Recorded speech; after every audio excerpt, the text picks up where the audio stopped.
All right, let's jump into the show. Glenn, today I want to talk about Bitcoin volatility. There is the view, it's not incorrect, Bitcoin is a volatile asset, but there is a view that this is almost too volatile for your portfolio. We've proven that time and time again to be wrong. We've shown that I think it's a nice addition to the portfolio. That's what the data shows. A little bit of it, at least, can go a long way in terms of the upside. But I want to talk about Bitcoin volatility, like I said, jumping into how volatile it's been, what implied volatility is in Bitcoin, what we kind of see in terms of averages.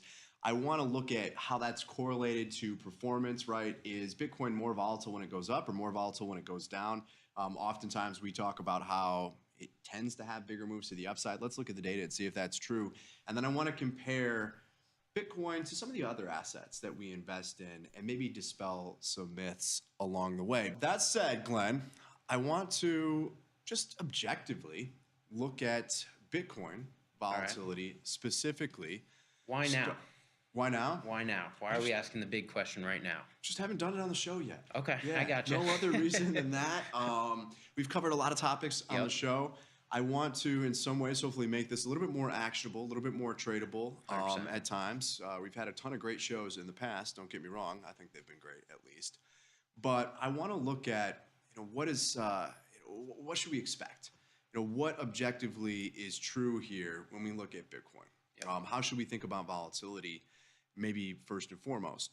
And so here, just going back to 2021, so over the last 3 years, we have the average monthly implied volatility to give you a sense of how this has been trading. I think we had just quoted, what, 40-some percent? 45?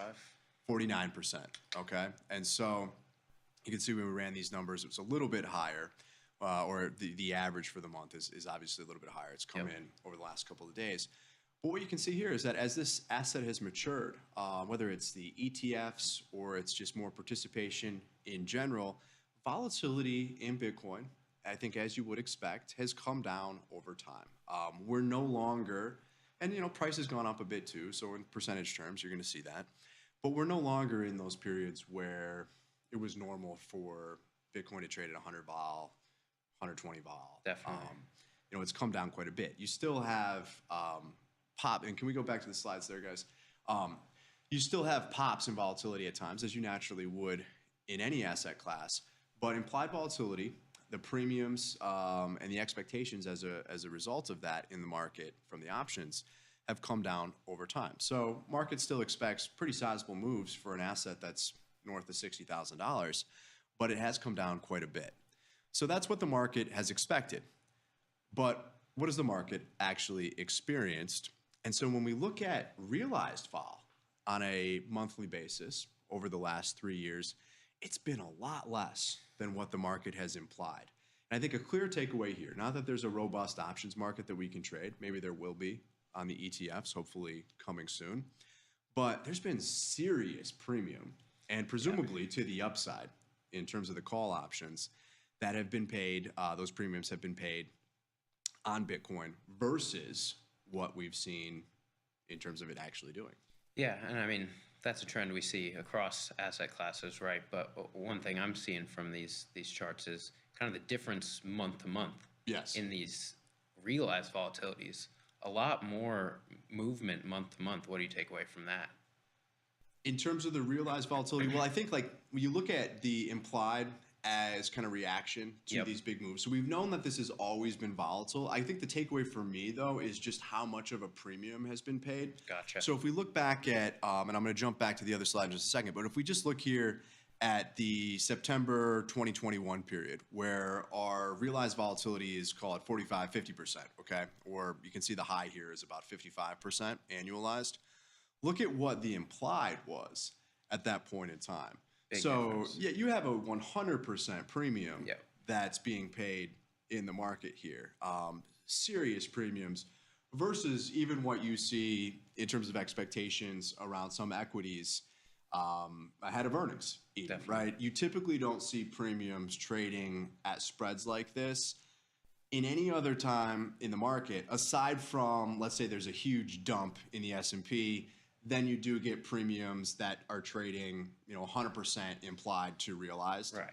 That happens all the time, Yeah. or at least did in Bitcoin. So I think that's really the takeaway for me here. And I think what stands out is interesting because even today or over the last month where we're averaging an implied vol closer to 50, 55%, realized vol is still just trading at 30%. Right, but we're seeing those converge. Yeah, you've been able to, if you have access to options in here, you've been able to sell call options against this, even though it does move quite a bit. That said, a lot of the reason for that is because you get those pockets of volatility when this thing goes up, Right. not so much when it goes down. And so that's the next thing that I want to look at here is whether there's a correlation between price and volatility. So we say there is in terms of what we observe, but what does the data actually show? Agreed. And I would have asked you, I suppose, before this, what do you think? But you kind of know now. Yeah, I mean, I definitely would have said positive, but looking at these year by year, it is a very interesting trend, very positive to pretty negative, and now back to pretty positive. Yeah. What do you take away from that 2021 number? Maybe it's just all randomness. Okay. I think obviously in terms of how people view this asset, most traders, most investors, and just the ways that you can get exposure to this, it's not something that easily can be shorted. You certainly can short it using derivatives. You can short it in the perpetual futures markets or the futures markets that are listed here in the U.S. But for the most part, if you're trading Bitcoin, you're probably buying it. Agreed. I don't think a lot of people are like, we're going to short this thing because it's just going to absolutely crash. It has big swings, don't get me wrong. But I think, there is obviously a reason that we see correlation between price and volatility, and that's positive over the last year. We've been in, for the most part, in a bull market. This has been one of the better performing assets that you could be invested in. It does have big swings, but sometimes those swings it's up 20% in 2 days. We get very giddy and happy about that. Obviously, it can pull back as it has here recently, but not surprised that the bigger moves tend to come to the upside. It's also illiquid.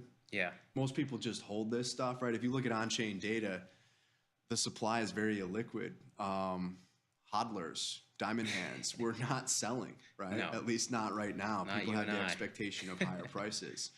Yeah, you're not selling. Are you selling? No, sir. So there you go. You have a positive correlation between price and volatility. Over the past year, it's been 0.64, and then you can see what it's been. 2024 is going to be a year-to-date number, but you can see how that's changed at times over the past few years, which I think is interesting. So our last, what we talked about with the implied versus realized, that kind of conclusion came to a maturing asset. What are we thinking here with, the return of this correlation between price and volatility? We still see a lot of interest as volatility spikes, price spiking. Yeah, I think probably over time, and that being 3-5 years, longer periods of time, not the next few months, obviously. But I think that you see that correlation come down, less of a correlation. I think you'll still see it remain positively correlated for now, just given the price of the asset is 60,000. The downside is only 0. I don't think many people believe that this is a 0, at least not at this stage. Could have been 10 years ago. Right. Not today. And so I think you're going to continue to see a positive correlation between price and volatility. There's just going to be more volatility on the upside. Again, it's illiquid. It's a scarce asset. I think that's all there is to it. There to stay. All right. So that's the correlation between price and volatility. Want to look at, though, does Bitcoin experience more volatility when prices move up or down when we look at weekly returns and also monthly returns? So we've given everyone a sense of the answer here that it's yes. Okay. But just breaking this down, and you look at annualized realized volatility over a 3-year period, a 5-year period, and all time, you tend to see that skew. Again, this does reinforce what we're saying. And it's not by much, but you tend to see on a weekly basis, if we look at those returns, the up weeks are much more volatile. Yep. Well, 5%, 6%. They're more volatile than the down weeks, right? To me, it's almost like there should be more fear embedded in a sense in being short this asset. There's more volatility or more potential risk, I suppose, in being short this asset as a result versus being long the asset. Very interesting. And what do you take away? You broke this up into 3 years, 5 years, all times. If we're thinking about Bitcoin, it's its uses, how many people are involved. What are we taking away from an all-time metric versus like this 3 years? Is 3 years a big enough chunk of time to Probably treat that not. separately? I think you're going to see the distribution normalize with the more data that you have, the longer the time period. But if you can identify, what market you're in, I think, again, it just reinforces the fact that with crypto specifically, it does trade a bit more technically. You certainly want to be on the trend. There's maybe less randomness to the cycles themselves, right? If we're in a bull market, you're going to see bigger up moves. Naturally, there's going to be more volatility there. Recognize that and trade accordingly. Okay. Versus, oh, it's gone up a lot, therefore it must come down. There's going to be some sort of mean reversion in price. Not necessarily with this asset, right? And that's maybe a function of the fact that it doesn't have a lot of fundamentals to trade off of, right? There aren't necessarily, when I look at Bitcoin, there aren't cash flows that can be derived from the revenue or what they're doing in terms of participation in a market with the business. And so I think it's just, again, something to be aware of when you're trading this asset and when it is in your portfolio. So just looking at that on a weekly basis, that's what we see. But when we look at this on a monthly basis, again, reinforcing just the cyclical nature of this and staying on the right side of the trend, on a monthly basis, the volatility is much, much bigger. The months where you go up by a lot more than the months where you're down, right? All right. And so hopefully that, that helps to instill some confidence when you can recognize where we are in terms of the trend. And when we go back to a lot of the momentum signals that we try to bring into this, we want to, again, stay on the right side of it. You put this together. And so if I can identify, all right, on a longer term basis, those averages have signaled that, we're likely to be in a bullish period. We're entering a bullish period, right? Then you can maybe have a little bit of confidence in holding that position, right? Exactly. You wait for those bigger moves. Maybe you hit those higher price targets, at least at this stage, given what we've seen in the past. Don't be scared of it. I think that's kind of the takeaway, All right. Because there's always a lot of fear in this space. There can be a lot of negativity at times too. There's not a lot of participation in it. So people that have sat on the sidelines for a long time, have almost doubted it. Yep. Like, oh, it's gone up this much. It's gonna crash. It's a bubble. Yeah. Blah, blah, blah. And it's just not necessarily true when you look at the data. It's very volatile. Yep. It's very cyclical. But if you can position on the right side of some of these moves, you have an understanding or a roadmap of at least, what to expect and how to trade it. So the one last thing that I wanted to look at here is kind of, again, reinforcing that, and then we'll wrap it up. It's obviously volatile, but don't fear the vol, my friend. Can't. If anything, welcome the volatility. Scared money don't make money. I like that. That's exactly right. And so the one final piece that I want to point out here is when you look at implied volatility, and again, reinforcing the idea that there's much more speculation to the upside in this relatively illiquid market. When you see sudden jumps in implied volatility, at times, at least historically, it's been a pretty good signal of forward returns and those returns being positive. And so if we break this down and we look at the top 10% of implied volatility increases on a weekly basis of the data that we have. So we go back, I think this is going back to 2019, looking at implied vol. If we look at the weeks that you had a big move in terms of implied volatility, and we took the top 10% of that data set, how does the price of Bitcoin then perform on a 7-day basis? Forward looking, all right. Yes, right? Because in the S&P, I think anybody would say, oh, if I took the 10% of the biggest moves in implied vol, the market is dumping in the next 7 days. Hard to make that right? Case, yeah. That's what we see. There's an inverse correlation. What we've seen, and this can certainly change. Bitcoin has not been around as long as the S&P, obviously. But when you see those big moves in implied volatility, it's people buying call options. And oftentimes, whether that is kind of the gamma dynamic in the market, whatever it might be, you do see a pretty positive return, especially for an asset that has a price of $60,000 right now, of almost 4% in the following week. So big moves, again, in implied volatility are not something to fear, if anything, something to welcome. So we'll kind of end on that note. And then I just also want to just look at how does Bitcoin's volatility compare to a handful of other things that I think we have fun trading at times. So 30-day annualized realized vol in the first column there. Bitcoin right now, 46%, ETH's a little bit higher, NVIDIA, 81, Tesla, 85.